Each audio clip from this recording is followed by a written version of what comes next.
ऋतुराज बसंतर शुभागमन जनमानस हो उठी रससिक्त।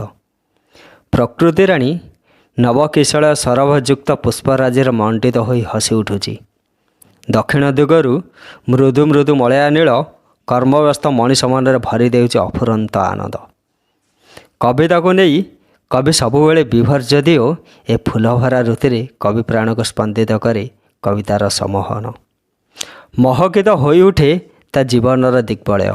काकड़ीर कुहुदान आ फूल छुईर गुणगुण स्वर स्वर मिलाई गाई चली था केते जे कविता। जीवनर कल्पना और वास्तवतार निजक उपस्थित करुए से सृजनिकारे। सेमिति केतोटी कविता को नहीं सागर साहित्य संसदर ओडिया नववर्ष विशेषांक मधु विकासर तृतीय संख्या प्रकाश पाई। ढेंकानाल ओडापड़ा ब्लॉक अंतर्गत इंदुपुर ग्राम जात्रापड़िया निकटस्थ शनि मंडप ठारे सागर साहित्य संसद पक्षर ओडिया नववर्ष पालित हो जाइछि। संसदर सभापति ज्योतिर्विदी श्रीवत्स कुमार नायकों सभापतित्व जिला परिषद सदस्य श्रीजुक्त राजकिशोर राउत सरपंच श्रीमती ललिता साहू सम्मानित अतिथि भाव जोग देइथिले। सह संपादक श्रीजुक्त कामाख्य प्रसाद बेहेरा ओडिया नववर्षर सूचना देला परे संपादक त्रिलोचन महाराणा अतिथि मानकर परिचय प्रदान करने सह कार्यारंभ करथिले।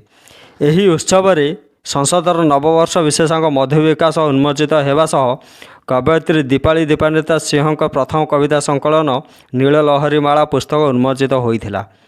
एहापर मधु विकास लिखिथिबा श्रेष्ठ कविता पाई कवि प्रशांत कुमार साहू और कवि दीपाली दीपान्विता सिंह को संबर्धित कराइथिला। मधु विकास प्रकाशन क्षेत्र में विशेष सहयोग करिथिबा कवि सालेपुर समेरेन्द्र रणा रंजित महापात्र निशित निशांक भूया को स्वतंत्र सम्मान सम्मानित कराइथिला। कवि मान स्वरचित कविता पाठ करी झामजात्रा उपस्थित श्रद्धालु मानक मन किणी नेइथिले।